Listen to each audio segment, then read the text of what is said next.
ಮೂರು ಅಂತ ದೈತ್ಯನ ಹೊಡಿಬೇಕಾದ್ರೆ ಅವರು ಎಂತ ಪಡೆದಿದ್ದ ತಾಯಿ ತಂದೆಯಿಂದ ಮರಣ ಆಗಬಾರದು ಯಾರಿಗಿಂದ ಮರಣ ಆಗಬಾರದು ತಾಯಿ ತಂದೆ ಮಗನ ಮೇಲೆ ಪ್ರೇಮ ಇರ್ತತಿ ಅವ್ರದಿಂದ ಮರಣ ಆಗಲತ್ತಿ ಬೇಡ್ನಂದ್ರ ತಾಯಿ ತಂದೆ ಮಗನ ಹೊಡಿತಾರನ ಯಾರು ಹೊಡೆಯಂಗಿಲ್ಲ ಅಲ್ಲ ಅಂತವರು ಪಡ್ಕೊಂಡ ಮುರಾಸುರ ದೈತ ನರಕಾಸುರ ದೈತ ಅಂತವರು ಪಡ್ಕೊಂಡ್ ದೈತ್ರಿ ಕಾಡಕತ್ತಿದ ತಾಯಿ ತಂದಿಗೆ ಹೆಂಗ ಹೊರಕಿ ಹೆಂಗ ಹೊಡಿದಾಕತಿ ಆಗೋದಿಲ್ಲ ಭೂದೇವಿ ತಾಯಿ ನರಕಾಸುರ ದೈತನ ತಾಯಿ ಯಾರು ಭೂದೇವಿನ ಅವತಾರ ಬಿಟ್ಟು ಸತ್ಯ ಭಾವವಾಗಿ ಹುಟ್ಟಿ ಬಂದು ಶ್ರೀಮನ್ನಾರಾಯಣ ನರಕಾಸುರ ದೈತ್ಯಗೆ ತಂದೆ ಆದವ ಯಾರು ಇದೇ ಶ್ರೀಮನ್ನಾರಾಯಣ ದಶಾವತಾರದೊಳಗೆ ಇಟ್ಟೊಬ್ಬರಾಯನ ಅವತಾರ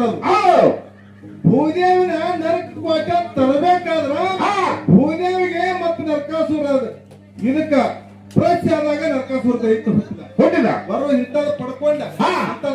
ಹಿಂಗ ಆಡಕ್ ಹಾಕಿದ ತಾಯಿ ಮನಸ್ಸು ಎಂದು ನನ್ನ ಮರಣ ಆಗಿ ಮಗದತ್ತ ಅವಾಗ ಮರಣ ಆಗಲತ್ತಿ ಬೆಳ್ಕೊಂಡಿದ್ದ ಅಂತ ದೈತ್ಯ ಮರಣ ಆಗ್ಬೇಕಾದ್ರೆ ಸಾಮಾನ್ಯ ಅಲ್ಲ ಮುಂದೆ ಕೃಷ್ಣ ಅವತಾರ ಎತ್ತಿದ ಭೂದೇವಿ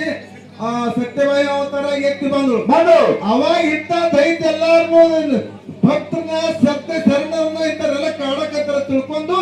ಸತ್ಯ ಭಾವಿನ ಈ ನರಕಾಸುರ ದೈತ್ಯ ನನ್ನ ಮಗ ಅಲ್ಲ ಮಗ ಆಗಿದ್ದು ಇವತ್ತು ಮರಣ ಹೊಂದ್ರಂತೆ ಅವಾಗ ಮನಸ್ಸು ಮಾಡು ಅವಾಗ ಶ್ರೀಕೃಷ್ಣ ಚಕ್ರ ಬಿಟ್ಟ ಅವಾಗ 3 ಹೋಳು ಮಾಡಿ ಬಿದ್ದ ಅವಾಗ ತಾಯಿ ತಂದೆ ಮರಣ ಅವಾಗ ಅವ್ರ ಮನಸ್ಸು ಆತು ಅವಾಗ ದೈತ್ಯನ ಹೊಡೆದ ಆ ತಾತ್ಪರ್ಯಾದ 3 ನುಡಿದೊಳಗೆ ಹಾಕಿಬಿಟ್ಟಾರ ಹಂಗೈತಿ ನೋಡೋದು ಇನ್ನೇನ ತೋರಿಸ್ತೀನಿ ನಮಗ ಏನಿಲ್ಲ ಆದಿ ಪುರುಷನ ವರವಗೈದು ಸರ್ವ ಜನರಿಗೆ